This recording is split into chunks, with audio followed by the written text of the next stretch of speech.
हमारी आने वाली एक खास कॉफी टेबल बुक है जिसमें गुजरात के विभिन्न जिलों से चुने गए 200 मुस्लिम सुपरस्टार्स की प्रेरणादायक कहानियां और तस्वीरें शामिल हैं जिन्होंने समाज, गुजरात और भारत देश का नाम रोशन किया है। देखिए इस किताब में से कुछ फोटो स्टोरी। मेरा मैसेज यही है कि education education and education is the only way to empower yourself.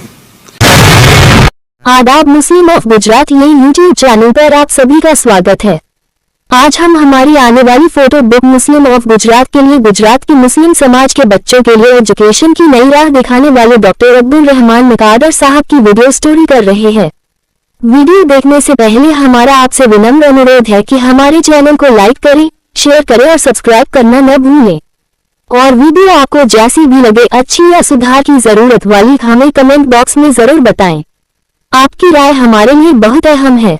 Doctor Abdul Rahman नकादर साहब एक रोशनी जो दिलों को जगमगाती है। कुछ लोग दुनिया में आते हैं, जीते हैं और चले जाते हैं, पर कुछ ऐसे भी होते हैं जिनका जीवन एक मिशन बन जाता है, समाज के लिए, शिक्षा के लिए और आने वाली नस्लों के उज्जवल भविष्य के लिए। डॉक्टर अब्दुल रहमान नकादर साहब ऐसे ही एक अलौकिक व्यक्तित्व का नाम है। एक डॉक्टर, एक दूरदर्शी और सबसे बढ़कर एक इंसान जिनके दिल में समाज के लिए धड़कनें आज भी उसी शिद्दत से गूंजती हैं। गुजरात की पुण्यभूमि पर जन्मे डॉक्टर नकादर ने अमेरिका की चकाचौंध में भी अपनी जड़ों को नहीं भुलाया। हृदय रोग विशेषज्ञ के रूप में उन्होंने अनगिनत जिंदगियों को बचाया, लेकिन उनके अपने दिल की धड़कनें हमेशा भारत के गांव-गांव में, खासकर शिक्षा से वंचित बच्चों की ओर बढ़ती रहीं। उनका मानना है, इल्म वो दिया है जो पीढ़ियों को रोशन कर देता है। इसी सोच ने जन्म दिया डॉक्टर नकादर इंस्टीट्यूट ऑफ नॉलेज निक को, एक ऐसा सपना जो अब साकार हो रहा है, जो सिर्फ एक संस्थान नहीं बल्कि एक क्रांति है, एक विश्वविद्यालय बनने की राह पर अग्रसर, जो शिक्षा के माध्यम से समाज को एक नई दिशा देगा। उनकी दृष्टि सिर्फ भारत तक सीमित नहीं रही। उन्होंने अमेरिका में द मुस्लिम ऑब्जर्वर जैसे सशक्त समाचार पत्र की नींव रखी और American federation of Muslims of Indian origin AFMI जैसी संस्था की स्थापना की, जो भारतीय मुसलमान छात्रों को न केवल सम्मानित करती है बल्कि उन्हें आत्मविश्वास और प्रोत्साहन भी देती है। डॉक्टर नकादर का जीवन इस बात का जीवंत उदाहरण है कि जब इरादे नेक हो और दृष्टि स्पष्ट हो तो सीमाएं मायने नहीं रखती। उनका विद्यालय नदासन की शांत वादियों में बसा एक ऐसा केंद्र बन चुका है जहां ज्ञान, संस्कार और आधुनिकता का सुंदर संगम देखने को मिलता है। आज भी वे भारत और अमेरिका के बीच समय बांटते हैं, लेकिन उनका दिल, उनकी आत्मा और उनका सपना सब कुछ यही की मिट्टी से जुड़ा हुआ है। जब वे कहते हैं, यह मेरा कर्ज है जो मैं अपनी जमीन को चुका रहा हूँ, तो हर शब्द से एक सच्चे सपूत की गूंज सुनाई देती है। मरहूम अहमद पटेल नम्रता और नीति की जीवंत मिसाल। आदाब, मुस्लिम ऑफ गुजरात ये यूट्यूब चैनल पर आपका स्वागत है। मुस्लिम्स ऑफ गुजरात हमारी एक विशेष कॉफी टेबल बुक है जो प्रकाशित होने वाली है, जिसमें लगभग 200 ऐसे प्रेरणादायक गुजराती मुस्लिम व्यक्तित्वों के लेख और दुर्लभ छवियां शामिल हैं, जिन्होंने अपने कार्यों से न केवल गुजरात बल्कि पूरे देश और विश्व में प्रदेश का नाम गौरवान्वित किया है। इस पुस्तक का एक भावपूर्ण हिस्सा स्वर्गीय अहमद पटेल साहब का है। उनके सभी फोटो दिल्ली स्थित उनके निवास पर खींचे गए थे, जहां उनकी गरिमामयी उपस्थिति और सादगी अब भी महसूस की जा सकती है। अहमद भाई पटेल एक ऐसा नाम जिसे भारतीय राजनीति में शांति, विनम्रता और कूटनीति का प्रतीक माना जाता है।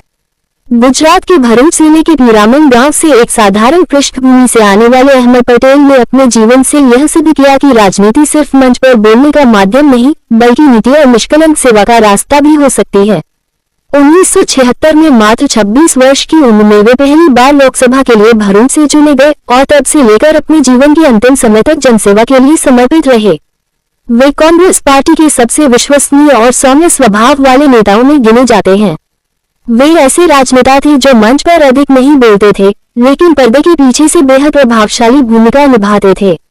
राजीव गांधी, सोनिया गांधी, राहुल गांधी सहित कई युवा नेताओं के लिए वे मार्गदर्शक रहे।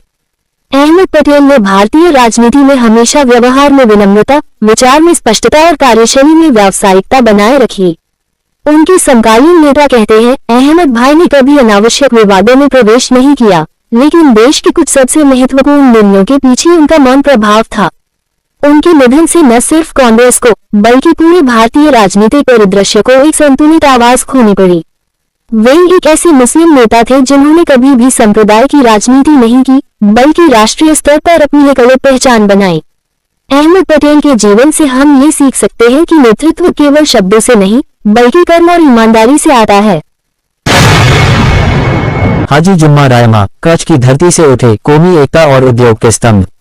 कच्छ की पारंपरिक मालधारी पृष्ठभूमि से निकलकर गुजरात के प्रमुख उद्योगपतियों और कांग्रेस नेताओं में शुमार होने वाले हाजी जुम्मा रायमा ने यह सिद्ध किया है कि अगर नीयत साफ हो और मेहनत में ईमानदारी हो तो कोई भी व्यक्ति बुलंदियों तक पहुंच सकता है। हाजी जुम्मा रायमा न केवल एक सफल उद्योगपति हैं, बल्कि वह सामाजिक समरसता और कौमी एकता के मजबूत पैरोकार भी हैं।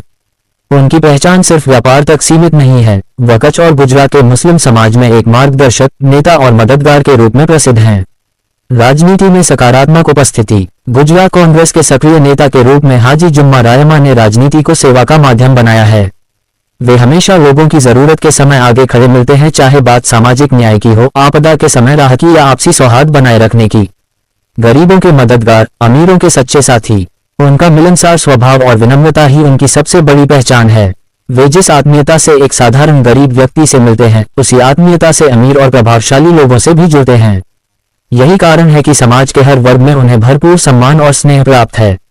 कौमी एकता के प्रहरी। कच्छ जैसे विविधता से भरे इलाके में, जहां अलग अलग समुदाय और परंपराएं साथ साथ चलती हैं, वहां हाजी जुम्मा रायमा ने हमेशा आपसी भाईचारे और सांप्रदायिक सौहार्द को प्राथमिकता दी है। जब भी समाज में तनाव या भ्रम की स्थिति पैदा हुई, हाजी साहब ने आगे बढ़कर सभी पक्षों को जोड़ा और शांति का संदेश दिया। एक प्रेरक व्यक्तित्व। हाजी जुम्मा रायमा जैसे व्यक्तित्व समाज के लिए एक प्रेरणा है, जिन्होंने परिश्रम, सेवा और सद्भाव को अपना मूल मंत्र बनाकर समाज और राजनीति दोनों में सार्थक योगदान दिया। आज हमारी coffee table book Muslims of Gujarat में हम जिस शख्सियत की बात कर रहे हैं वह है मकबूल अहमद अनारवाला। अनारवाला साहब की पहली पोस्टिंग 1992 में अहमदाबाद में एसीपी के रूप में हुई थी। तब मैं गुजरात टुडे अखबार में फोटो जर्नलिस्ट था। उसी दौरान उनसे एक ऐसा रिश्ता बना जो आज भी परिवार जैसा ही है। 1993 में मैंने इंडियन एक्सप्रेस अखबार ज्वाइन किया और अनारवाला साहब को भी लगातार प्रमोशन मिलते रहे। वे गुजरात के अलग अलग शहरों में बड़े पुलिस ऑफिसर के रूप में अपनी सेवाएं देते रहे। कहीं डीसीपी तो कहीं पुलिस ट्रेनिंग सेंटर के चीफ के तौर पर वे अपनी पहचान बनाते गए। इंडियन एक्सप्रेस में रहते हुए मुझे पूरे गुजरात में घूमने का होता था। हर उस शहर में जहां जहां अनारवाला साहब की पोस्टिंग होती थी, मैं उनसे मिलता रहता था। 1992 से शुरू हुआ ये रिश्ता हमारे रिटायरमेंट के बाद भी कायम रहा। मकबूल अहमद अनारवाला एक प्रेरणादायक एप्स जीवन यात्रा। एप्स अधिकारी मकबूल अहमद अनारवाला का नाम गुजरात पुलिस सेवा में एक प्रतिष्ठित और सम्मानित अधिकारी के रूप में जाना जाता है। उनका पुलिस सेवा में सफर 1992 में अहमदाबाद में एसबीईपी के रूप में शुरू हुआ। इसके बाद उन्होंने विभिन्न पदों पर कार्य करते हुए अपने कर्तव्यों को निष्ठापूर्वक निभाया। मकबूल अहमद अनारवाला साहब का शिक्षा के प्रति समर्पण उन्हें सिविल सेवा की ओर ले गया। एप्स में चयन के बाद उन्होंने अपनी पहली पोस्टिंग अहमदाबाद में एसबीईपी के रूप में की। उनके नेतृत्व में उस समय शहर में कई महत्वपूर्ण अभियानों को सफलतापूर्वक अंजाम दिया गया। पुलिस सेवा में उपलब्धियां। अनारवाला साहब की कार्यशैली में अनुशासन, कर्तव्यनिष्ठा और ईमानदारी की झलक मिलती है। उनके कार्यकाल के दौरान अहमदाबाद में एसबीईपी के रूप में उन्होंने अपराध नियंत्रण के लिए कई सफल ऑपरेशंस का नेतृत्व किया। उन्हें गुजरात के विभिन्न शहरों में डीसीपी पद पर पदस्थ किया गया। पुलिस ट्रेनिंग सेंटर के चीफ के रूप में उन्होंने युवा अधिकारियों को प्रशिक्षण देकर उन्हें एक आदर्श पुलिस अधिकारी बनने के लिए प्रेरित किया। आईजीपी के रूप में अंतिम पद स्थापना। मकबूल अहमद अनारवाला साहब की अंतिम पोस्टिंग आईजीपी के रूप में रही। इस पद पर रहते हुए उन्होंने गुजरात पुलिस के कई महत्वपूर्ण अभियानों का नेतृत्व किया। उनके कार्यकाल के दौरान कानून व्यवस्था को सुदृढ़ बनाने के लिए कई प्रभावी नीतियों को लागू किया गया। सेवानिवृत्ति और वर्तमान जीवन। सेवानिवृत्ति के बाद भी अनारवाला साहब समाज सेवा के कार्यों में सक्रिय रूप से जुड़े हुए हैं। वे युवाओं को शिक्षा और करियर में आगे बढ़ने के लिए प्रेरित करते रहते हैं। उनके अनुभव और कार्यशैली आज भी युवा पुलिस अधिकारियों के लिए एक आदर्श हैं। निष्कर्ष। मकबूल अहमद अनारवाला साहब की जीवन यात्रा एक ऐसे अधिकारी की कहानी है जिसने कठिनाइयों के बावजूद अपने कर्तव्यों को सर्वोच्च प्राथमिकता दी। उनकी कहानी उन युवाओं के लिए प्रेरणादायक है जो पुलिस सेवा के माध्यम से समाज में सकारात्मक बदलाव लाना चाहते हैं। उनका योगदान गुजरात पुलिस सेवा और समाज के लिए सदैव यादगार रहेगा। मोहम्मद शेख वडोदरा के कला के शहंशाह। हिंदुस्तान में बहुत कम ऐसे लोग हैं जिन्हें एक साथ पद्मश्री और पद्म विभूषण जैसे देश के सर्वोच्च नागरिक सम्मान प्राप्त हुए हों। उन चुनिंदा और नसीबदार शख्सियतों में एक नाम है वडोदरा के विख्यात चित्रकार, लेखक और कला शिक्षाविद गुलाम मोहम्मद शेख। 1940 में गुजरात के सुरेंद्रनगर जिले में जन्मे गुलाम मोहम्मद शेख ने छोटी उम्र से ही चित्रकला के प्रति गहरी रुचि दिखाई। आर्थिक रूप से साधारण परिवार में पले बड़े शेख को बचपन में रंग और ब्रश खरीदने में भी कठिनाई होती थी, लेकिन उन्होंने कागज के टुकड़ों, पुराने कार्डबोर्ड और कोयले से ही अपनी कला का अभ्यास जारी रखा। ये जज्बा ही उन्हें वडोदरा के M.S. यूनिवर्सिटी के फाइन आर्ट्स फैकल्टी तक लेकर आया, जहां उन्होंने न केवल अपनी कला को निखारा बल्कि आने वाली पीढ़ियों को भी प्रेरित किया। कला शैली और प्रमुख कृतियां। गुलाम मोहम्मद शेख की पेंटिंग्स भारतीय इतिहास, संस्कृति और मिथकों को आधुनिक दृष्टिकोण से पेश करती हैं।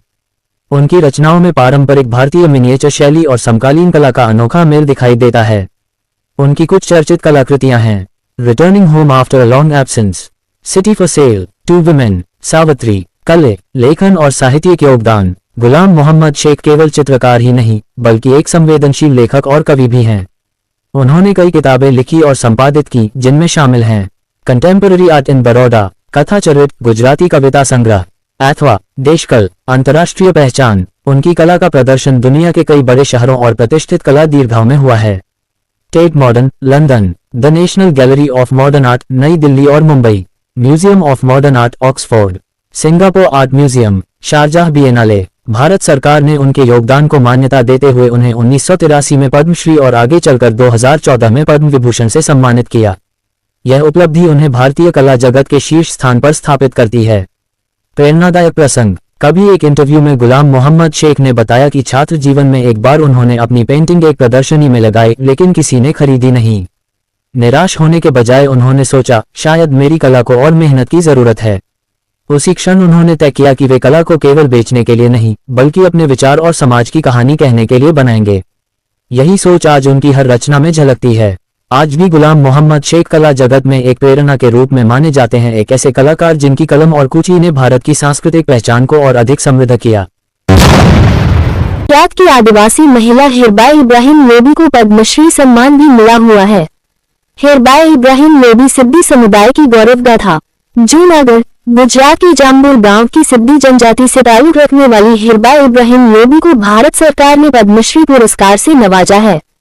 ये सम्मान उन्हें सिद्दी समुदाय, विशेषकर महिलाओं और बच्चों के उत्थान के लिए किए गए उनके अनुकरणीय कार्यों के लिए मिला है। सिद्दी समुदाय अफ्रीकी मूल की एक जनजाति है जो गिर के जंगलों के पास स्थित जाम्बुर गांव में निवास करती है। यही इलाका एशियाई शेरों का भी घर है। हिरबाई की प्रेरणादायक यात्रा। बचपन में रेडियो के माध्यम से उन्होंने महिलाओं के विकास से जुड़ी जानकारियां जुटाई। उन्होंने आगा खान फाउंडेशन के साथ अपने सामाजिक कार्यों की शुरुआत की और बाद में बैफ जैसे किसान संगठन से जुड़ गई। 700 से अधिक महिलाओं को बैंक खाता खोलने, बचत करने और खेती के गुर सिखाए। सामाजिक संगठनों के जरिए अनेक महिलाओं को रोजगार के अवसर उपलब्ध कराए। 2004 में महिला विकास फाउंडेशन की स्थापना की। व्यक्तिगत जीवन। हिरबाई ने अपने माता पिता को बचपन में ही खो दिया था। उनकी परवरिश उनकी दादी ने की। उन्होंने अपने समुदाय के बच्चों के लिए कई बालवाड़ियां, किंडरगार्टन्स शुरू की ताकि शिक्षा की नींव मजबूत हो सके। सम्मान और समर्पण। उन्हें रिलायंस रियल अवार्ड, जानकी देवी बजाज पुरस्कार और ग्रीन अवार्ड जैसे प्रतिष्ठित सम्मानों से नवाजा गया है। जब उन्हें पहला $500 का पुरस्कार मिला तो उन्होंने वो पूरा पैसा अपने गांव के विकास में लगा दिया। NI से बात करते हुए उन्होंने कहा, मैंने जंगल में पेड़ नहीं लगाए लेकिन जंगल को कटने से जरूर बचाया है। हर देशवासी के लिए प्रेरणा स्रोत। शहीद अल्लाह रखा उंजाम, एक वीर सपूत की अनकही कहानी। फोटो में जो हाथों में मोमेंटो लेकर खड़े हैं वे शहीद अल्लाह रखा उंजाम के माता पिता हैं, अपने बेटे की बहादुरी और बलिदान की अमर निशानी के साथ। एक छोटी सी अपील, आप सभी से निवेदन है कि वीडियो को लाइक, शेयर और सब्सक्राइब अवश्य करें। साथ ही कमेंट बॉक्स में अपने विचार जरूर साझा करें। वीरता की मिसाल। गुजरात के गांधीनगर स्थित अक्षरधाम मंदिर पर हुए आतंकी हमले के दौरान देश की रक्षा करते हुए शहीद हुए अल्लाह रखा उंजाम ऐसे वीर सपूत थे जिनका नाम भले ही बहुत से लोगों को ज्ञात नहीं है, लेकिन उनका बलिदान अमिट है। शहीद अल्लाह रखा गुजरात राज्य आरक्षित पुलिस बल स्टेट रिजर्व पुलिस फोर्स के जवान थे। जब आतंकवादियों ने अक्षरधाम मंदिर पर हमला किया तब उन्होंने अपनी जान की परवाह किए बिना आतंकियों से सीधा मोर्चा लिया। अल्लाह रखा ने जान की बाजी लगाकर कई निर्दोषों की जान बचाई और आतंकियों को ढेर किया। गांव का गौरव। जूनागढ़ जिले के सौराष्ट्र क्षेत्र में स्थित छोटे से गांव उमेज के रहने वाले अल्लाह रखा अपने गांव से सुरक्षा बलों में चयनित होने वाले पहले युवक थे। पढ़ाई में अव्वल रहने वाले इस होनहार युवा ने न केवल शिक्षा में नाम कमाया बल्कि देश सेवा में भी अमिट छाप छोड़ी। एक अमर बलिदान। महज 22 वर्ष की उम्र में देश के लिए प्राणों की आहुति देने वाले अल्लाह रखा की यादें आज भी उनके परिजन सहेजे हुए हैं। उनके द्वारा छोड़े गए कुछ निजी सामान और पुरस्कार माता पिता के लिए बेटे की बहादुरी और गर्व का प्रतीक हैं। जब अक्षरधाम मंदिर में निर्दोषों की जान खतरे में थी तब अल्लाह रखा ने अपनी वीरता से न सिर्फ आतंकियों को मात दी बल्कि अनगिनत जानें बचाईं।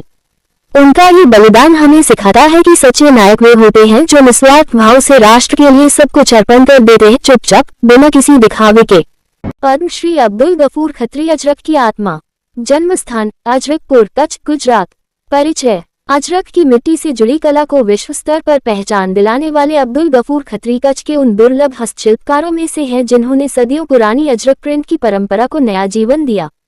उन्होंने न सिर्फ इस पारंपरिक टेक्सटाइल को संरक्षित किया बल्कि इसे ग्लोबल फैशन की दुनिया में स्थापित भी किया। उपलब्धियां। भारत सरकार द्वारा 2019 में पद्मश्री से सम्मानित। उनके नेतृत्व में अजरकपुर एक अंतर्राष्ट्रीय हस्तकला केंद्र के रूप में उभरा। पर्यावरण संवेदनशील और पारंपरिक प्राकृतिक रंगों की विधियों को पुनर्जीवित किया। विशेषताएं। गफूर खत्री का काम केवल कपड़े पर छपाई नहीं बल्कि एक सांस्कृतिक विरासत का पुनर्जागरण है। उन्होंने इस कला को अगली पीढ़ियों तक पहुंचाने के लिए अनेक युवाओं को प्रशिक्षित किया। ईंट ढोने वाले मजदूर का बेटा यूपीएससी परीक्षा के लिए जाते समय हुआ जिसका एक्सीडेंट फिर भी बना सबसे युवा IPS. Success story of IPS Safin Hasan. Safin Hasan की कहानी संघर्षों से भरी हुई है। पहले ही गरीबी ने हालात खराब कर रखे थे और तभी एक बार सिविल सेवा परीक्षा देने जाते समय उनका एक्सीडेंट भी हो गया। हालांकि उन्होंने हार माने बिना 22 साल की उम्र में खुद को देश का सबसे युवा इप्स बनाने में कामयाबी हासिल की। फॉलो करें। भारत की सबसे कठिन परीक्षाओं में से एक Union Public Service Commission Civil Services Examination UPSC CSE में कामयाब होने की एक कहानी आज हम आपके सामने लेकर आए हैं। ये परीक्षा भारत सरकार में उच्च पदों जैसे Indian police service IPS, Indian administrative service IAS और इंडियन फॉरेन सर्विस इप्स के दरवाजे खोलने का माध्यम मानी जाती है। कई युवा मुश्किल परिस्थितियों से गुजरकर इस परीक्षा में सफल होते हैं और लाखों लोगों को प्रेरित भी करते हैं। ऐसी ही एक प्रेरणादायक कहानी है सफीन हसन की, जो 22 साल की उम्र में इस परीक्षा में सफल होकर भारत के सबसे कम उम्र के इप्स अधिकारी बन गए। UPSC success story of youngest IPS Safin Hassan bricklaborer son met with an accident while going for civil services exam। सबसे युवा IPS अधिकारी सफीन हसन। माँ-पिता दोनों करते थे मजदूरी। जुलाई 1995 में गुजरात के पालनपुर के एक बहुत साधारण परिवार में जन्मे सफीन हसन के माता पिता ने सीमित संसाधनों के बावजूद उनकी परवरिश के लिए कड़ी मेहनत की। माँ खाना पकाने का काम करती थीं और उनके पिता दिन में ईंट ढोने के अलावा शाम को गुजारा करने के लिए उबले अंडे बेचने का स्टॉल लगाने का काम करते थे। बड़ौदा की जामा मस्जिद से टीम इंडिया तक पठान बंधुओं की कहानी। आदाब। मुस्लिम ऑफ गुजरात ये यूट्यूब चैनल पर आप सभी का स्वागत है। हमारी coffee table book Muslim of Gujarat की झलक। ये बुक में गुजरात के लगभग 200 जितने मुस्लिम सुपरस्टार के फोटोज और लेख होंगे। कौन सोच सकता था कि बड़ौदा की जामा मस्जिद के आंगन में खेलते 2 नन्हे बच्चे एक दिन भारत के लिए अंतर्राष्ट्रीय क्रिकेट खेलेंगे। मस्जिद के मुअज्जिन महबूब खान ने भले ही कभी ऐसा सपना न देखा हो, लेकिन नियति ने उनके उस अनकहे ख्वाब को भी साकार कर दिया। यह कोई चमत्कार नहीं था, नहीं किसी सिफारिश का असर। ये सिर्फ और सिर्फ मेहनत, लगन और प्रतिभा की जीत थी। इरफान और यूसुफ पठान, 2 नाम जो आज सिर्फ बड़ौदा ही नहीं पूरे भारत के लिए गर्व का विषय हैं। इन दोनों भाइयों की क्रिकेट यात्रा की शुरुआत मस्जिद के प्रांगण से हुई। वहीं से उन्हें क्रिकेट की पहली सीख मिली। इस सफर में उनके मार्गदर्शक बने मेहदी शेख, जो खुद बड़ौदा के पूर्व रणजी खिलाड़ी और एक समर्पित कोच रहे हैं। मेहदी शेख ने दोनों भाइयों की प्रतिभा को पहचाना और उन्हें निखारने में कोई कसर नहीं छोड़ी। शुरुआत में कोच का ध्यान यूसुफ पर ज्यादा था। उन्होंने हमेशा ये कल्पना की थी कि एक दिन यूसुफ घरेलू क्रिकेट में चमकेंगे, लेकिन किस्मत ने पहले छोटे भाई इरफान को मौका दिया। उन्होंने जूनियर इंडिया में जगह बनाई, पाकिस्तान के दौरे पर शानदार प्रदर्शन किया और फिर सीनियर टीम में भी जगह बना ली। इस बीच यूसुफ ने हार नहीं मानी। उन्होंने अपने खेल के हर पहलू में सुधार किया, गेंदबाजी, बल्लेबाजी और फील्डिंग, और खुद को साबित किया। अंततः उन्हें भी टीम इंडिया में जगह मिली। वह दिन जब दोनों भाई एक साथ भारत की जर्सी में मैदान पर उतरे, वह सिर्फ उनके परिवार के लिए नहीं बल्कि पूरे बड़ौदा के लिए गर्व का क्षण था।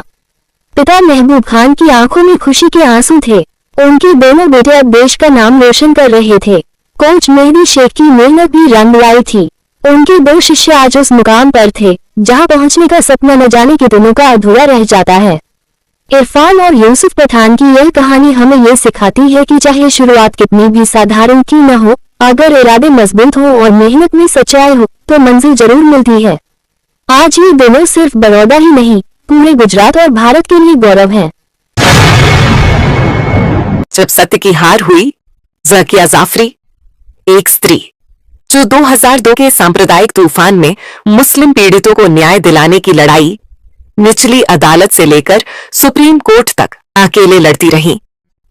1 फरवरी 2025 की सुबह देश ने एक ऐसी आवाज खो दी जो 2 दशकों तक अन्याय के खिलाफ डटकर खड़ी रही। ज़किया जाफरी, उम्र 86 साल, लेकिन हौसला एक योद्धा जैसा। वो अकेली थी। उनके पति एहसान जाफरी, कांग्रेस के पूर्व सांसद, 2002 के गुलबर्ग सोसाइटी नरसंहार में 68 अन्य लोगों के साथ जिंदा जला दिए गए थे। और ज़किया सिर्फ एक विधवा नहीं बनी, वो एक सवाल बन गई।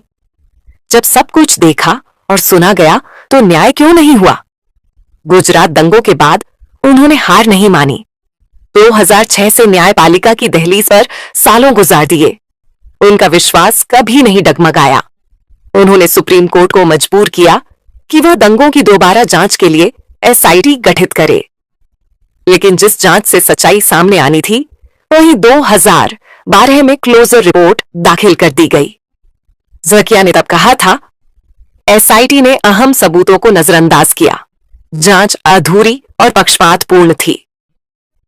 2022 में सुप्रीम कोर्ट ने उनकी याचिका खारिज कर दी, जिसमें नरेंद्र मोदी और अन्य नेताओं को SIT द्वारा दी गई क्लीन चिट को चुनौती दी गई थी। ये सिर्फ एक केस नहीं था, ये उस व्यवस्था का आईना था जहां सत्ता, पुलिस और न्यायपालिका की तिकड़ी ने मिलकर सच को दफन कर दिया। लेकिन सवाल अब भी जिंदा है, 69 लोग मारे गए। हत्यारे कौन थे? क्या ज़किया जाफरी झूठ बोल रही थी, या फिर न्याय अंधा नहीं लाचार था? आज ज़किया जाफरी हमारे बीच नहीं है, लेकिन उनका सवाल अब भी हमारे सामने है। सत्य की विजय क्यों नहीं हुई? हमारे तंत्र की चुप्पी, हमारे समाज की चुप्पी सब कुछ बोलता है। अगर एक लोकतंत्र में एक वृद्ध महिला को पूरी जिंदगी न्याय के लिए लड़ना पड़े और अंत में वो खाली हाथ दुनिया से चली जाए, तो यह सिर्फ एक व्यक्ति की नहीं, पूरी न्याय व्यवस्था की हार है। ये इतिहास का वो पन्ना है जिस पर धब्बा है, और वो धब्बा कभी नहीं मिटेगा। हाजी रमकरू सांप्रदायिक सौहार्द की अनोखी मिसाल। गुजरात के जूनागढ़ जिले के चोरवाड़ गांव से ताल्लुक रखने वाले 73 वर्षीय हाजी मीर कासिम, जिन्हें स्नेहपूर्वक हाजी रमकरू कहा जाता है, न केवल लोक संगीत के क्षेत्र में अपनी विशिष्ट पहचान रखते हैं, बल्कि वे गौसेवा के प्रति अपने गहरे समर्पण के लिए भी प्रसिद्ध हैं। हाजी रमकरू पारंपरिक ढोलक वादन में निष्णात है और उन्होंने अमेरिका, ब्रिटेन, पश्चिम एशिया और दक्षिण अफ्रीका जैसे अनेक देशों की यात्राएं की हैं। उन्होंने गुजराती लोक संगीत के दिग्गज कलाकारों के साथ मंच साझा करते हुए अपनी कला का परचम लहराया है। उल्लेखनीय बात यह है कि वे अपने संगीत आयोजनों से प्राप्त आय को राज्य की विभिन्न गौशालाओं में दान कर निराश्रित और बीमार गायों के कल्याण में योगदान देते हैं। एक ऐसे सामाजिक परिदृश्य में जहां अक्सर मुस्लिम समुदाय पर बहुहत्या से जुड़े आरोप लगाए जाते हैं, हाजी रमकरू अपनी सेवा और संवेदनशीलता के जरिए सांप्रदायिक सौहार्द और मानवीय एकता की एक जीवंत मिसाल बनकर उभरे हैं। वे ये दर्शाते हैं कि सच्ची भक्ति और सेवा का कोई धर्म नहीं होता, होती है तो केवल भावना, करुणा और समर्पण की शक्ति। शहाबुद्दीन राठौर कलम के सिपाही, व्यंग्य के शिल्पी। गुजरात की धरती ने अनेक साहित्यिक रत्नों को जन्म दिया है, लेकिन शहाबुद्दीन राठौर उनमें एक ऐसा नाम है जिन्होंने व्यंग्य साहित्य को एक नई पहचान दी। उनका जन्म 1937 में गुजरात के एक छोटे से गांव में हुआ, लेकिन सोच और संवेदना का दायरा सीमित नहीं रहा। एक शिक्षक के रूप में करियर की शुरुआत करने वाले शहाबुद्दीन राठौर ने शिक्षा और साहित्यिक दोनों क्षेत्रों में अपनी गहरी छाप छोड़ी। उनकी लेखनी का अंदाज तीखा लेकिन सच्चाई से भरपूर रहा।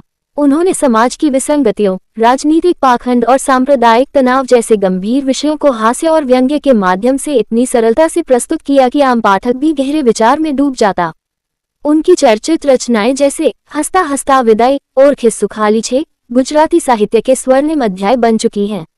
शहाबुद्दीन राठौर का लेखन सिर्फ मनोरंजन नहीं करता, वह सोचने पर मजबूर करता है। वे उन दुर्लभ लेखकों में से हैं जो समाज का आईना बनकर उसकी अच्छाइयों और बुराइयों दोनों को स्पष्ट रूप से सामने रखते हैं।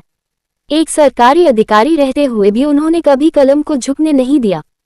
उनकी ईमानदारी, सरलता और समाज के प्रति सजग दृष्टिकोण ने उन्हें न केवल साहित्य में बल्कि समाज में भी एक विशिष्ट स्थान दिलाया।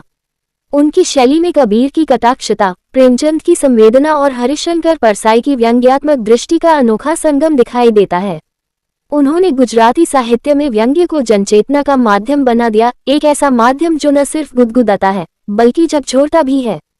शहाबुद्दीन राठौर आज भी युवाओं के लिए प्रेरणा है, एक ऐसा उदाहरण कि कैसे सीमित संसाधनों के बावजूद अगर सोच स्पष्ट हो और दृष्टि व्यापक हो तो कलम से क्रांति की शुरुआत की जा सकती है। इस्माइल दरबार सुरों से सजी आत्मा की आवाज। गुजरात के सूरत शहर में 1 जून 1964 को जन्मे इस्माइल दरबार भारतीय फिल्म संगीत जगत की उन दुर्लभ हस्तियों में से एक हैं, जिनका हर सुर दिल से निकलता है और सीधे आत्मा तक पहुंचता है। वे सिर्फ एक संगीतकार नहीं हैं, बल्कि संगीत के एक ऐसे साधक हैं जिन्होंने भारतीय शास्त्रीय संगीत को बॉलीवुड की चमक धमक में भी विशुद्ध रूप से जीवित रखा। इस्माइल दरबार का संगीत जीवन संघर्ष से शुरू हुआ। उन्होंने वायलिन वादक के रूप में फिल्मों में सहायक कार्य करते हुए 12 वर्षों तक कड़ा परिश्रम किया। लज्जा, चाइना गेट और हम दिल दे चुके सनम जैसी फिल्मों से उन्होंने अपनी एक अलग पहचान बनाई। विशेष रूप से हम दिल दे चुके सनम 1999 में उनका संगीत न केवल हिट हुआ बल्कि आलोचकों और संगीत प्रेमियों ने भी इसे क्लासिक माना। इसी फिल्म के लिए उन्हें फिल्मफेयर अवार्ड और राष्ट्रीय पुरस्कार भी मिला। उनकी खासियत थी भारतीय रागों की समझ और उसे फिल्मी गीतों में खूबसूरती से पिरोने की कला। देवदास 2002 में उनका संगीत भव्यता और भावुकता दोनों का उत्कृष्ट उदाहरण बना। गीत डोला रे डोला, सिलसिला ए चाहत का और मारिया जैसे गीतों में उन्होंने भावनाओं को सुरों के माध्यम से जीवंत कर दिया। इस्माइल दरबार की शख्सियत का एक और अनोखा पहलू है उनका आत्मविश्वास और संगीत के प्रति गहरी आस्था। वे कभी तड़क भड़क या बाजार की मांग के आगे नहीं झुके। उन्होंने कम लेकिन गुणवत्तापूर्ण काम किया। संगीत उनके लिए एक साधना है जिसमें शोर नहीं, गहराई है, दिखावा नहीं, आत्मा की सच्चाई है। उन्होंने कई रियलिटी शो में भी जज के रूप में अपनी उपस्थिति दर्ज करवाई, जहां उन्होंने उभरते गायकों को न केवल मंच बल्कि मार्गदर्शन भी दिया। उनकी सख्त लेकिन सच्ची टिप्पणियां उन्हें एक ईमानदार गुरु के रूप में स्थापित करती हैं। इस्माइल दरबार न सिर्फ गुजरात का बल्कि पूरे भारत का गौरव है, एक ऐसे संगीतकार जिन्होंने फिल्मों में संगीत को सिर्फ बैकग्राउंड्स को नहीं बल्कि कहानी कहने का एक सशक्त माध्यम बना दिया। आज हम बात करेंगे एक ऐसे सितारे की जिनकी तेज रफ्तार गेंदों ने क्रिकेट की दुनिया में हलचल मचा दी। भारत की टीम का वो सच्चा सिपाही, भरूच जिले के एक छोटे से गांव विखर से निकलकर अंतर्राष्ट्रीय मंच तक पहुंचने वाला मुनाफ पटेल। उनकी खामोश तबीयत और घातक गेंदबाजी ने उन्हें एक अलग ही मुकाम दिलाया। तो आइए जानते हैं उनके सफर की कहानी, संघर्ष, मेहनत और कामयाबी की कहानी। खामोश रफ्तार, मुनाफ पटेल की कहानी। गुजरात के भरूच जिले के छोटे गांव विखर की मिट्टी से निकला एक सादा शांत चेहरा और उस चेहरे के पीछे छुपा था तेज गेंदबाजी का एक तूफान। मुनाफ पटेल भारतीय क्रिकेट की उस पीढ़ी का हिस्सा रहे जिसने मैदान पर मेहनत की धूल को गौरव की चमक में बदल दिया। 2006 में अंतर्राष्ट्रीय क्रिकेट में पदार्पण करते ही मुनाफ ने अपनी रफ्तार और अनुशासन से सबको चौंका दिया। उनकी गेंदों में न शोर था, न नाटकीयता, बस एक सधी हुई लय थी जो बल्लेबाज की गिल्लियां उड़ा ले जाती थी। 2011 वर्ल्ड कप की विजेता टीम में उनका स्थान केवल एक खिलाड़ी का नहीं था बल्कि एक भरोसेमंद योद्धा का था। जब जब टीम को जरूरत पड़ी, मुनाफ ने गेंद थामकर जवाब दिया, शांत लेकिन घातक। आज मुनाफ पटेल आईपीएल में दिल्ली टीम के बॉलिंग कोच के रूप में नई पीढ़ी को तराश रहे हैं। मैदान पर उनके अनुभव और उनकी समझ युवाओं के लिए किसी पाठशाला से कम नहीं। वे अब गेंद नहीं फेंकते पर हर उभरते गेंदबाज में अपनी सोच, अपनी सीख और अपनी सफर की छाप छोड़ते हैं। मुनाफ पटेल की कहानी सिखाती है कि क्रिकेट सिर्फ प्रदर्शन नहीं बल्कि धैर्य, अनुशासन और आत्मनिष्ठा का नाम है। देखो, मैं और इरफान को अल्लाह ताला ने एक बहुत बड़ी कामयाबी दी है कि खुदा के फजल करम से, और मैंने उसको पढ़ाया लिखाया, अल्लाह ने उसको कामयाब करा और मैंने बहुत तकलीफ उठा के पढ़ाया। कितने साल की लारी चला? मैं ये 50 साल मेरे को हो गए। घर में कोई इतना तो नहीं पड़ा था? नहीं, कोई पढ़ाई न था। मेरे इतनी मेरी गुजारिश भी न थी कि मैं लड़के को पढ़ा सकूं, और 2-3 जनों ने मेरे को मदद करी, मैंने लड़के को आगे बढ़ाया। सीधा आने में से नहीं बोल रहा था, छाती बढ़ाई जाती है मेरे भूखे रख के मैं छोकरों पढ़ाया।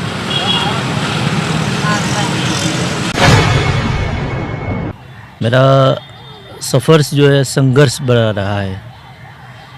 पापा जो है मेरे फ्रूट की लाड़ी लगाते हैं, माँ घर काम करती है, परिवार 10 बाय 10 के कमरे में रहता था और आर्थिक परिस्थिति से जूझ रहे थे।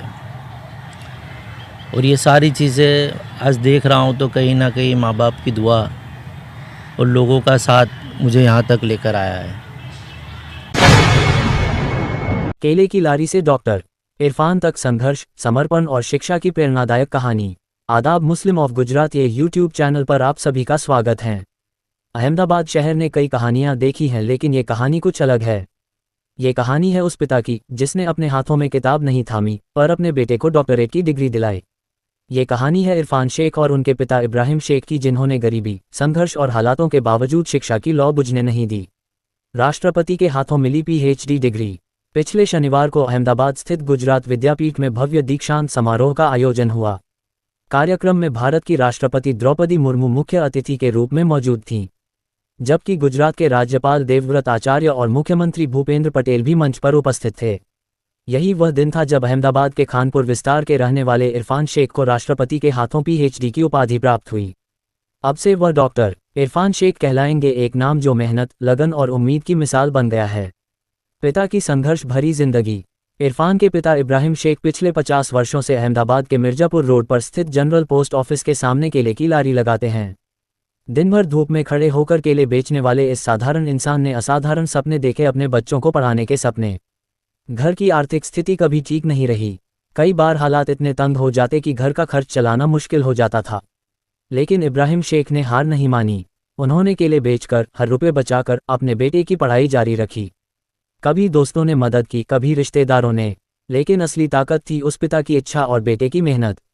बेटे का सपना, एजुकेशन ही जिंदगी है। इरफान बचपन से पढ़ाई में तेज थे। उन्होंने हमेशा ये ठान लिया था कि शिक्षा ही मेरी पहचान बनेगी। कड़ी मेहनत से उन्होंने टीचर की नौकरी हासिल की। उनकी लगन और मेहनत का नतीजा ये हुआ कि उन्हें बेस्ट टीचर अवार्ड से नवाजा गया। धीरे धीरे प्रमोशन मिला और आज वह दरियापुर पब्लिक स्कूल में प्रिंसिपल के पद पर कार्यरत हैं। अपने काम और व्यवहार से उन्होंने न केवल छात्रों का बल्कि समाज का भी दिल जीता है। PhD संघर्ष का मुकाम। शिक्षा से लगाव ने उन्हें आगे बढ़ने की प्रेरणा दी। उन्होंने नौकरी के साथ साथ PhD करने का निर्णय लिया और आखिरकार उन्होंने ये मुकाम हासिल कर दिखाया। राष्ट्रपति के हाथों मिली यह डिग्री सिर्फ कागज का टुकड़ा नहीं, बल्कि एक पिता की मेहनत, माँ की दुआ और बेटे की लगन का प्रतीक है। पिता की बात, मैं केले की लड़ी नहीं छोड़ूंगा। जब उनसे बात की गई तो इब्राहिम शेख ने कहा, मैंने केले बेचकर बच्चों को इस मुकाम तक पहुंचाया है। अब मेरा बेटा डॉक्टर बन गया है, पर मैं केले की लड़ी छोड़ूंगा नहीं। मैं मरते दम तक यही काम करता रहूंगा। उनके तीनों बेटे आज सफल हैं। बड़ा बेटा डॉक्टर इरफान शेख प्रिंसिपल है, दूसरा बेटा एडवोकेट और तीसरा अपना व्यवसाय कर रहा है। एक प्रेरणा सभी माता पिता के लिए।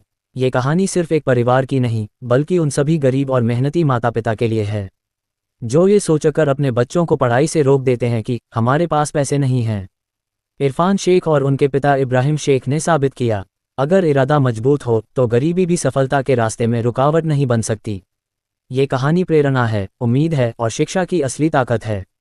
अगर आप भी किसी संघर्षरत बच्चे या परिवार को जानते हैं तो ये कहानी उन्हें ज़रूर सुनाए, क्योंकि एक केले बेचने वाले पिता का सपना आज डॉक्टर इरफान शेख के नाम से अमर हो गया है।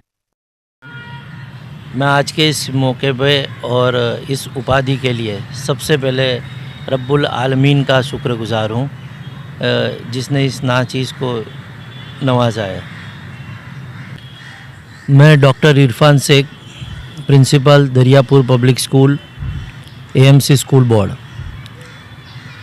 हाल ही में गुजरात विद्यापीठ द्वारा आयोजित दीक्षांत समारोह में महामहिम राष्ट्रपति द्रौपदी मुर्मू जी, गुजरात के गवर्नर आचार्य देवव्रत जी और गुजरात के मुख्यमंत्री श्री भूपेंद्र भाई पटेल की गरिमामयी उपस्थिति में हमें पीएचडी की उपाधि प्राप्त हुई है। इस उपलब्धि को पाकर मैं बहुत ही गर्व और खुशी महसूस कर रहा हूँ और इस विशेष दिन पर मैं आपको पीएचडी तक के सफ़र की कुछ एक झलक बताना चाहूँगा। मैं बेसिकली जब देखता हूँ खुद को तो ऐसा लगता नहीं है कि मैंने यहाँ तक का सफ़र इतनी आसानी से तय कर लिया है। और मैं जब पीछे अपने आप मैं बहुत अदना इंसान हूँ। मुझे नहीं पता मैंने ये सब कैसे हासिल किया।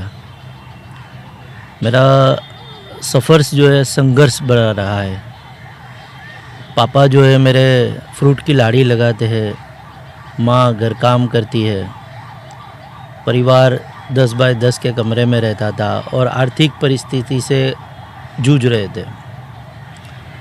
और ये सारी चीज़ें आज देख रहा हूँ तो कहीं ना कहीं माँ बाप की दुआ और लोगों का साथ मुझे यहाँ तक लेकर आया है। एक छोटा सा किस्सा आपके साथ शेयर करना चाहूँगा। मैं जब 3rd स्टैंडर्ड में था तब मैं 1st फ्लोर से नीचे गिर गया था और काफ़ी खून बह गया था और सीरियस हो गया था। उसके बाद ख़ानदान वालों में सारे लोग जो है वो मज़दूरी ही करते हैं। मैं पढ़ा लिखा उनमें से पहला मतलब पढ़ाई लिखाई कर पाया। तो सारे लोगों का रुझान ये था कि बस अब इसको नहीं पढ़ाना और एक ही चीज़ थी, पढ़ लिख कर क्या करेंगे। लेकिन मैं इस बात को इसलिए आपको जोर दे रहा हूँ कि उस वक़्त मेरी माँ ने बहुत संघर्ष किया। मैंने सुना है माँ एक शिक्षक 100 शिक्षकनी गरज सारे छे, माँ ते माँ वगड़ा नवा। पर मैंने ये हकीकत में मेरे साथ देखा है। मेरी माँ जो है पूरे ख़ानदान के साथ सामने पड़ गई कि नहीं मेरा बच्चा पढ़ेगा। उनको पता नहीं था, लेकिन मुझे उन्होंने वो संघर्ष के साथ मैं 3rd स्टैंडर्ड में फ़ेल होने के बाद भी आगे पढ़ा। फिर 7th के बाद फिर से मैंने सोचा कि पढ़ाई अब नहीं हो पाएगी, आर्थिक तंगी बहुत ज़्यादा है। तो मैं बस ये 7th के बाद स्कूल को छोड़ने वाला हूँ, क्योंकि मैं साथ साथ गैरेज में काम करता था और रात के समय वेटर के लिए भी काम पे जाया करता था। तो शरीर बहुत ही थक कर चूर हो जाता था और ऐसा लगता था बड़ा बेटा होने के नाते मुझे कमाना पड़ेगा। लेकिन माँ ने मुझे हमेशा मोटिवेट किया कि बेटा पढ़ो। वो खुद पढ़ी लिखी नहीं थी, वो ज़्यादा पढ़ी लिखी नहीं है। पापा तो स्कूल भी नहीं गए। मम्मी जो है वो 7th क्लास तक उन्होंने पढ़ाई की है, लेकिन समझदारी बहुत है। उनके अप्रोच की वजह से, उनका संघर्ष की वजह से मुझे हमेशा प्रेरणा मिलती रही। पढ़ाई में कुछ उस समय में इतना ख़ास अच्छा नहीं था, ऐसा मैं मानता हूँ। लेकिन माँ का विश्वास जो होता है ना, वो बच्चे को कहाँ से कहाँ पहुँचा सकता है, ये आप देख सकते हो। तो मेरी माँ का विश्वास था कि मेरा बच्चा पढ़ेगा। तो 7th के बाद 8 हो गया, 9th हो गया, 10th में ठीक है पास हो गया, बहुत ज़्यादा परसेंटेज नहीं ला पाया था। लेकिन एक न्यूज़पेपर ने एक छोटा सा पासपोर्ट साइज़ का फ़ोटो मेरा पेपर में छाप दिया। न्यूज़पेपर को लेकर मेरी माँ पूरे मोहल्ले में एक फ़ख्र से घूमती। मेरे बच्चे का फ़ोटो आया, पूरे ख़ानदान में घूमी। और ये देखकर मेरा मतलब हृदय परिवर्तन हुआ और एकदम से अंदर से इमोशनली ऐसा मोमेंट आ गया कि मैं वीक नहीं हूँ, मैं कर सकता हूँ। अल्लाह ने मुझे सलाहियत दी है। शायद कहीं ना कहीं मुझे बाहर निकालना होगा। मैंने अपने आप पे काम किया कि मैं क्यों नहीं, मैं किस किस सब्जेक्ट में कमज़ोर हूँ, कहाँ मेरी कमियाँ रह रही है। मैंने वो सारी चीज़ों को ढूंढा और 11 में उससे अच्छा रिजल्ट लाया और 12 में उससे अच्छा रिजल्ट लाया। मैं जहाँ 10th में 60% लाया था, 12 में सीधा 77% लाया। कॉलेज में जब गया, दाखला लिया, उसके बाद वहाँ पर मेरे 88% आए। तो इस तरह का सफ़र मेरा बढ़ता गया, पढ़ाई में रुचि आने लगी, तो मुझे समझ आने लगी पढ़ाई। और मैं सारी क्रेडिट इसमें मैं अपनी माँ को देना चाहूँगा कि वो उसका संघर्ष, उसका भरोसा था कि मैं कर सकूँगा। तो मैं आज वहाँ से लेकर, उनको नहीं पता है PhD क्या है। मैंने अभी राष्ट्रपति जी से और गवर्नर से, मुख्यमंत्री, ये सारे पद क्या है वो भी उनको नहीं पता है, लेकिन बच्चा कुछ कर रहा है मेरा, और वो धीरे धीरे सफ़र मुझे आज PhD के मकाम तक लाकर पहुंचाया है। मैं इसीलिए मैं ऐसा चाहता हूं कि कौम की बच्चियों को पढ़ाना चाहिए। एक समझदार और पढ़ी लिखी माँ अपना समाज को बदल सकती है, अपने बच्चे में परिवर्तन ला सकती है, और देश को बदलना है तो एकमात्र विकल्प है जो है पढ़ाई है। कोई भी कौम तालीम के बगैर तरक्की नहीं कर सकती। आम्बेडकर जी ने कहा है कि तालीम जो है वो शहरनी का दूध है, जो पिएगा वो दहाड़ेगा। तो मैं ऐसा मानता हूँ शिक्षा से ही मेरे जीवन में परिवर्तन आया है, मेरी आर्थिक स्थिति सुधरी है, मेरे बाद आने वाली पीढ़ी ने, मेरे भाई बहनों ने पढ़ाई की है, छोटा भाई आज एडवोकेट है। इस तरह से तालीम का सिलसिला शुरू हुआ, वो पूरी क्रेडिट मैं अपनी माँ को देना चाहूँगा। उसके मैं तिरपन भाई, आपके फादर ने भी काफ़ी स्ट्रगल किए ना, अकेले लारी के ऊपर, वो एजुकेशन आपको इतना, क्योंकि उनसे मेरी बात हुई, वो बता रहे थे कि मैं नहीं पढ़ा हूँ, लेकिन मैंने एक टारगेट ही किया था कि मैं मेरे बच्चों को पढ़ाऊँगा ही। जी बिल्कुल। मेरे फादर जो है, बाप का योगदान जो होता है वो असल में ज़ाहिरी तौर पर दिखता नहीं है, माँ का योगदान जनरली दिखता है, माँ से बच्चे कनेक्टेड भी होते हैं। लेकिन वो कहते हैं ना कि बाप जो होता है वो संघर्ष करता है, वो अपने बच्चों के लिए किसी भी हद तक जा सकता है। एक मैंने अपने फादर को बारिश में, धूप में, सर्दी में, हर वक्त एक ही जगह पे खड़े होकर वहाँ पर उनको देखा हुआ है, और ये चीज़ मेरे को बहुत हर्ट करती थी कि मेरे दादा भी वहीं खड़े रहते थे, मेरे चाचा भी वहीं खड़े रहते थे, और मेरे फादर भी वहीं खड़े रहते थे। तो अगला नंबर क्या मेरा भी है। तो मुझे इस चीज़ से भी प्रेरणा मिली कि मुझे पढ़ना है, और मेरे फादर ने जहाँ सपोर्ट हो सका उन्होंने वो सपोर्ट किया है, तो मैं उनका भी शुक्रगुजार हूँ। और साथ साथ तमाम असातिज़ा जिनके बिना मुमकिन ही नहीं है, जो हमें तालीम देती है, वो सब तमाम असातिज़ा का मैं आज के मौके पे शुक्रगुजार हूँ। इसके बाद मैं ख़ास तौर पर हमारे राष्ट्रपति जी द्रौपदी मुर्मू जी, जो इतने उच्च ओहदे पे होते हुए अपना कीमती समय निकाल कर हमारे समारोह में आए और हमें इतना उपाधि देकर सम्मान दिया। गुजरात राज्य के गवर्नर आचार्य देवव्रत जी और मुख्यमंत्री जी, जो पहली बार दीक्षांत समारोह में कोई मुख्यमंत्री आए थे हमारे यहाँ, मैं उनका भी शुक्रिया अदा करता हूँ। साथ ही मैं अपने गाइड का शुक्रिया अदा करता हूँ, श्री सोनलबेन पटेल, जिन्होंने मुझे PhD के सफ़र में 3 साल का कोर्स रहता है जनरली, लेकिन मुझे उसमें काम करने में 6 साल लग गए, और हर पल उन्होंने मुझे गाइड किया। उसके बाद में हमारे कुलपति हर्षद भाई पटेल, अध्यक्ष डीन दीपूबा देवड़े और पूर्व अध्यक्ष डीन भरत भाई जोशी का भी शुक्रगुजार हूँ।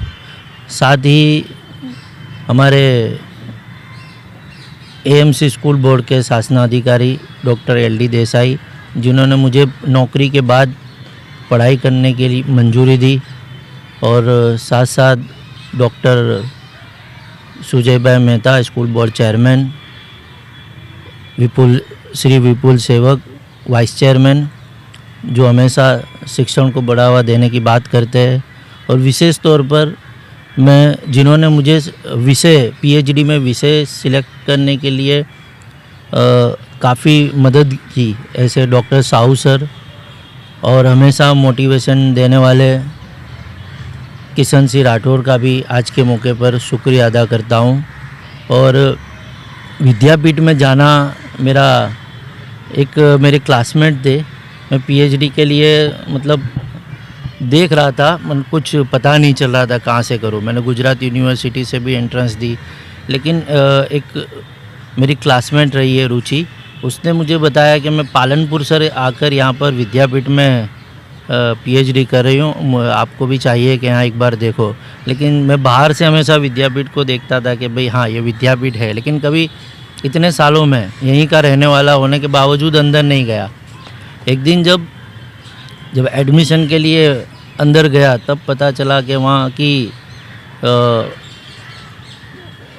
खुशबू, वहाँ की जो पॉजिटिव वाइब से आपको जकड़ लेती है। वहाँ के एंट्रेंस देना ही और वहाँ एडमिशन लेना ही अपने आप में एक उपाधि होती है। वहाँ एंट्रेंस देने के बाद काफ़ी लोगों ने एंट्रेंस दिया था, सिलेक्टेड लोगों को लिया गया था, और उसमें मेरा नाम आने से तभी लोगों ने बताया था कि वहाँ एडमिशन मिलना ही बहुत गर्व की बात है। तो तब वहाँ से मेरा सफ़र शुरू हुआ था पीएचडी का, और मुझे वहाँ लोगों से मिला, अरे ज्ञान का भंडार, लेकिन ऐसी सादगी, गांधी जी के पूरा आचरण उनमें उतारा हुआ पूरा, लेकिन कभी आपको तकब्बुर नहीं देखने मिलेगा। तो मुझे वहाँ उनका लाइव एग्जाम्पल से मैंने देखा कि इतने नॉलेज वाले प्रोफेसर और ऐसी महान हस्तियाँ, लेकिन आपको ज़मीन पर बैठे हुए मिलेंगे, और आपसे हमेशा ज्ञान की बातें करने वाले लोग मुझे वहाँ देखने को मिले। मैं विशेष तौर पर सारे उन प्रोफेसर्स का भी शुक्रिया अदा करना चाहूँगा। Thank you. जय हिंद, जय भारत।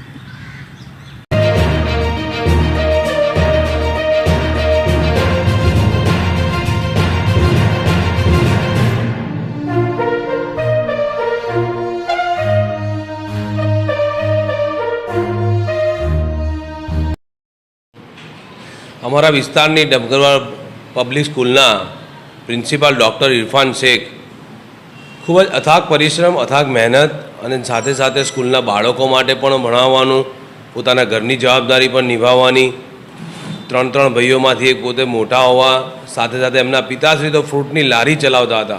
આવા નાના પરિવાર જે ગુજરાન ચાલતું હોય એમાંથી બહાર આવીને ડૉક્ટરેટની પદવી એમાં એજ્યુકેશન ડિપાર્ટમેન્ટમાંથી, અને એમાં પણ એમણે પોતે એજ્યુકેશન સિવાય એનિમેશનમાંથી પણ એમણે પોતે જે ટોટલ સબ્જેક્ટ ઉપર ડૉક્ટરેટ કરી તે બદલ એમને ખૂબ ખૂબ શુભકામનાઓ આપું છું।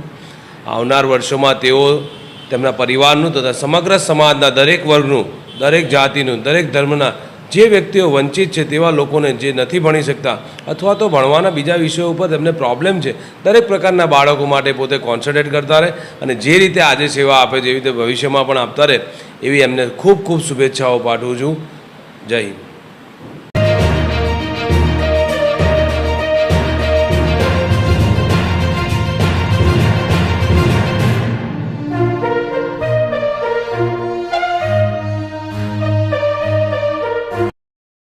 अस्सलाम वालेकुम।